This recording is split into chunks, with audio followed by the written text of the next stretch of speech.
حضرت بری امام رحمۃ اللہ علیہ کے مزار پر حاضری کے لیے اسلام آباد کی طرف روانہ ہوئے۔ رزق کی کتنی قسمیں ہوتی ہیں؟ رزق اللہ اکبر کبیرہ، اللہ اکبر جی، اس کی بہت سی اقسام ہوتی ہیں۔ رزق لفظ خاص طور پہ اس عنایت اور اس برکت اور اس قیام و توام کے لیے ہوتا ہے کہ جو من جانب اللہ کے لیے ہے اور کسی کے لیے نہیں، اور اللہ ہی اس کا اہتمام کرتا ہے، اللہ ہی اس کا سارا انتظام کرتے ہیں، وہ ہے رزق اس کی طرف سے ہی آتا ہے، کسی انسان کی طرف سے نہیں آتا۔ رزق جو ہے وہ ایک آسمانی اور ایک روحانی نعمت کا نام ہے، جو اللہ پاک جس سے خوش ہوتے ہیں اس کو وہ عنایت فرماتے ہیں۔ ہاں جی، تو وہ کیا ہے کہ وہ فرمایا بھی گیا ہے نا کہ ہاں جی کہ وہ اپنا کہ اس رزق سے موت اچھی جس رزق سے آتی ہو پرواز میں کوتاہی۔ تو عرض کرنے کا مطلب یہ ہوا کہ کھانا اور چیز ہے، طعام اور چیز ہے، بھتہ اور چیز ہے، اور لوازمات اور چیز ہیں۔ رزق اللہ کی طرف سے وہ نور ہے، وہ نورانی طاقت ہے جو اللہ سبحانہ و تعالیٰ جس کو عطا کرتا ہے۔ پیٹ تو کیا، اس کا جسم، اس کی زندگی، اس کا دماغ، اس کی پوری زندگی کی کیفیات جو ہے نا ان کی پیاس بجھ جاتی ہے۔ رزق کی تعریف یہ ہے جی۔ تو اس لیے اللہ سبحانہ و تعالیٰ نے یہ بھی کہا کہ مجھے یا رزاق کو کہا کرو، اللہ سبحانہ و تعالیٰ کا صفاتی نام ہے۔ تو یہ ہے کہ اللہ سے رزق حلال مانگنا چاہیے، اور رزق میں محض کھانا پینا اور مشروبات اور لوازمات اور دیگر چیزیں نہیں ہیں۔ رزق میں ایک اچھی بیوی بھی ہے، رزق میں فرما بار اولاد بھی ہے، رزق میں آپ کا مال و متاع بھی ہے، رزق میں آپ کی مویشی بھی ہیں، رزق میں آپ کا علم بھی ہے، آپ کی ذہانت بھی ہے، اور آپ کی شخصیت بھی ہے، اور آپ کا اطمینان اور صحت بھی ہے، عزت بھی ہے۔ عزت بھی ہے۔ وہ ایک ہی ساتھ آئیے۔ بابا جی، بہت سے لوگ آج کل تنگ دستی کا شکار ہیں۔ وہ اپنا رزق بڑھانے کے لیے کوئی دعا کریں، کوئی وظیفہ کریں، کیا کریں کہ ان کی تنگ دستی دور ہو جائے، رزق کی فراوانی ہو جائے؟ یہ فرمایا گیا کہ ہر انسان کا رزق جو ہے وہ مکمل طور پہ جو ہے نا اس کو عطا کیا گیا ہے اللہ کی طرف سے۔ ہم لوگ دراصل سہل پسند ہو گئے ہیں، ہم کہتے ہیں کہ اللہ میاں ہمیں رزق جو ہے نا وہ ہماری گھر میں بیٹھے ہوا دے اور بابر دے اور خوب ہماری مرضی کے مطابق ہے۔ تو یہ ہمارے ایمان میں تھوڑا سا فرق آ گیا۔ ہمیں ایسا نہیں سوچنا چاہیے، بلکہ دعا کے ساتھ بھی کہ ہمیشہ یہ دعا کرنی چاہیے کہ اللہ مجھے رزق حلال عطا کرے، جس کو کھا کے میں اپنے رزاق کی تعریف کر سکوں۔ بابا جی، کالا جادو کیا ہے؟ کالا علم کیا ہے؟ کیا اس کی کوئی حقیقت ہے؟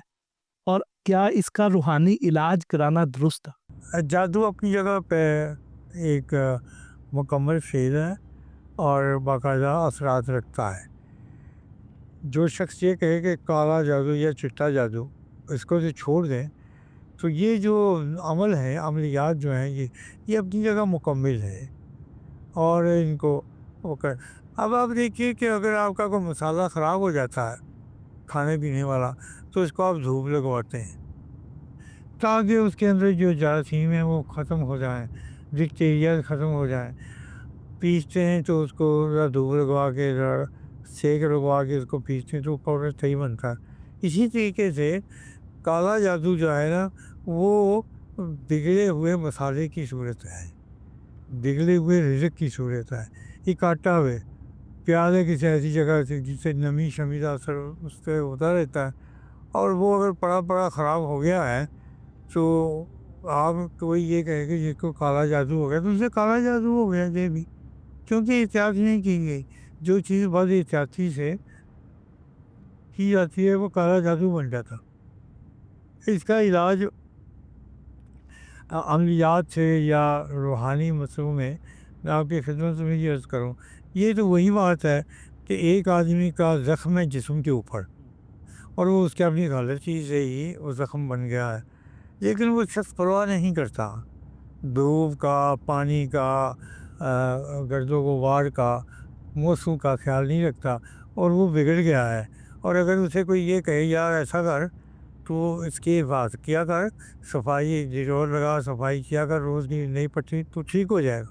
یہی بات ہے، یہی بات ہے کہ اگر کوئی بگڑا جاتا ہے مطلب کسی کے پاس جاتے ہیں تو وہ کہتے ہیں کہ یا یہ پڑھا کر تو، وہ کہتا ہے کہ تو اس کی صفائی رکھ، اس کے اوپر روز ڈیٹول لگا. یہ تو ہوئی یہ بات. تو دوسری بات جو ہے وہ یہ ہے کہ انسان بگڑی ہوئی چیز کو بنانا حکمت ہے، اور اپنا اور اچھی چیز کو بگاڑ دینا یہ بہت بڑی بدنصیبی اور بدبختی بات. تو اس کا مطلب یہ ہوا سیدھا سیدھا کہ اس کے اوپر یقین، اس کے باوجود کہ یہ بڑھا کے اپنی جگہ پہ، لیکن اس کے اوپر اس کو ضروری نہیں کہ آپ اپنے سر کے اوپر چڑھا لیں ہر بات کے سواری کر لیں کہ کالا جادو مجھے کسی نے یہ کیا، مجھے کسی نے وہ کیا. اللہ نہ بگاڑے تو کوئی نہیں کسی کا بگاڑ سکتا، لیکن یہ بھی ثابت ہے کہ کچھ لوگ ایسی زبان والے ہوتے ہیں، ایسی نظر والے ہوتے ہیں اور ایسے سائے والے ہوتے ہیں کہ وہ دوسروں کے بگڑے ہوئے کام خراب کر دیتے ہیں. بابا جی یہ جو ہم سنتے ہیں کہ فلاں شخص پر سایہ ہے، آسیب ہے، فلاں کو جن چمٹ گئے ہیں، فلاں نے فلاں ویران جگہ پہ کسی درخت کے نیچے اس نے پیشاب کر دیا تھا تو اس کو جن چمٹ گئے ہیں، تو اس میں کس حد تک حقیقت ہے؟ کیا واقعی ایسے ہوتا ہے؟ اس میں حقیقت ہے، اس میں حقیقت ہے.